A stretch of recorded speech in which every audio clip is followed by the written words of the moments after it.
कि हम हेमंत के हनुमान हैं, तो कैसे हनुमान हैं जो अपने राम पर गदा लेकर के दौड़ रहे हैं और पोस्टिंग का पैसा है वो जाकर के बंटी और बबली उड़ा रहे हैं, ये तो बाद में पता चला। मुख्यमंत्री सहित सारे लोग असम शिफ्ट हो गए हैं। पूरा झारखंड आज के डेट में खाली है।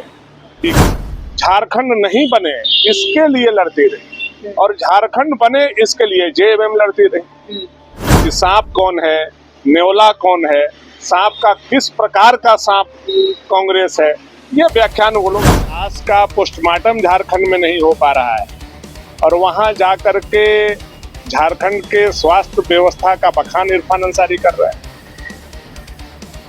तो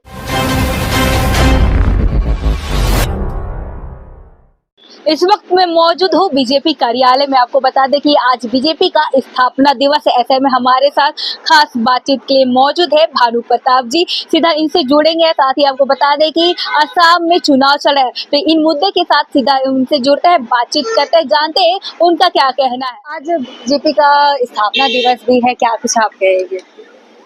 आज करोड़ों कार्यकर्ताओं का जो भारतीय जनता पार्टी इतना बड़ा विश्व की सबसे बड़े पार्टी बन करके है और आज उसका स्थापना दिवस है और पूरे देश में हर्षोल्लास के साथ तमाम कार्यकर्ता अपने घरों पे झंडा लगा रहे हैं, मंदिर का, सार्वजनिक स्थानों का सफाई कर रहे हैं, कोई अनाथ आश्रम जा रहा है, कोई दिव्यांग आश्रम जा रहा है और जाकर के सेवा कर रहा है।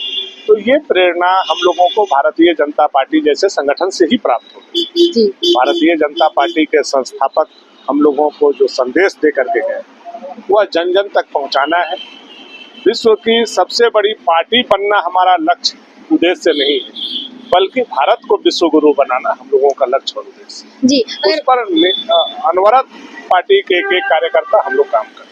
जी, अगर बात करें चुनाव की, असम में चुनाव चल रहा है, ऐसे में नहीं, आप तो देखिए तो बोलते हैं इरफान कि हम हेमंत के हनुमान हैं, तो कैसे हनुमान हैं जो अपने राम पर गदा लेकर के दौड़ रहे हैं।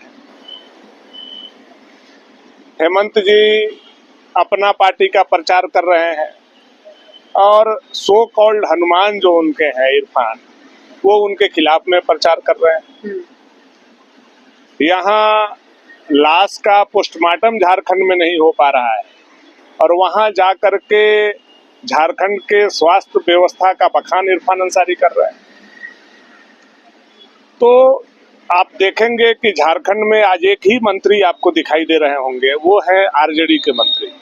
बाकी कांग्रेस के जितने मंत्री हैं वो शिफ्ट हो गए असम। जेएमएम के मुख्यमंत्री सहित सारे लोग असम शिफ्ट हो गए हैं। पूरा झारखंड आज के डेट में खाली है। 81,000 चापानल खराब है, गर्मी आ गई, लोगों को पानी नहीं मिलेगा और आसाम में सरकार जाकर के चुनाव प्रचार में लगी। जब वो आएंगे तब तक गर्मी और प्रचंड हो जाएगी, तो आप समझ सकते हैं झारखंड का क्या दुर्दशा हो। जी, देखा जाए तो सुनने को मिल रहा है कि जेएमएम बीजेपी के साथ गठबंधन करने जा रही है कुछ, क्योंकि जेएमएम और कांग्रेस के बीच में गठबंधन दिख ही नहीं रहा है, क्योंकि जेएमएम कांग्रेस को बिसेला साहब बोल रहा है। इस प्रकार की टिप्पणियां सामने आ रही है। ये सब देखिए, चुनाव हो रहा है, आसाम में चुनाव हो रहा है, बंगाल में, तो बहुत तरह की बातें होंगी। जहां तक जेएमएम और कांग्रेस का है, तो इन लोगों का तो नैसर्गिक गठबंधन नहीं है, क्योंकि कांग्रेस बराबर झारखंड नहीं बने इसके लिए लड़ती रही और झारखंड बने इसके लिए जेएमएम लड़ती रही। इतने सालों तक देश में कांग्रेस का सत्ता और शासन रहा, लेकिन आज झारखंड किसने बनाया? तो अटल बिहारी वाजपेयी जी ने बनाया जब बीजेपी की सरकार आई। तो अनैसर्गिक जब गठजोड़ होगा तो इसी तरह का परिणाम आएगा।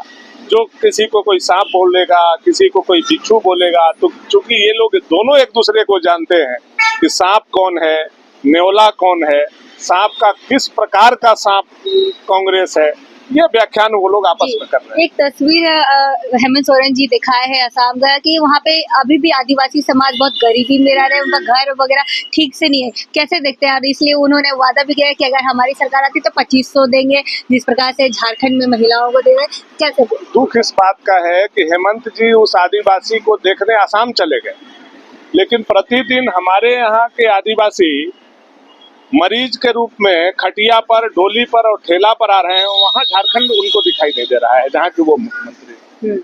आज झारखंड का जो दुर्दशा है, काश वो मुख्यमंत्री देख पाते अपने आंखों से, तो उनको यह बात बोलने की हिम्मत आसाम में नहीं जी, तो क्या तो मुख्यमंत्री जी जो वहाँ बोल रहे हैं उसका इम्प्लीमेंट पहले झारखंड में कर लेते तो ज्यादा बेहतर। जी, अगर जेएमएम का एंट्री होता तो ऐसे में किसको ज्यादा बेनिफिट होगा, कांग्रेस या बीजेपी? नहीं, किसको बेनिफिट होगा ये तो रिजल्ट के बाद पता चलेगा। हेमंत सोरेन जी में कितना दम है, कितना वोट लाते हैं, नहीं लाते हैं, कि यहाँ जो बालू का, पत्थर का, कोयला का ट्रांसफर और पोस्टिंग का पैसा है वो जा करके बंटी और बबली उड़ा रहे हैं, ये तो बाद में पता चलेगा। बहुत बहुत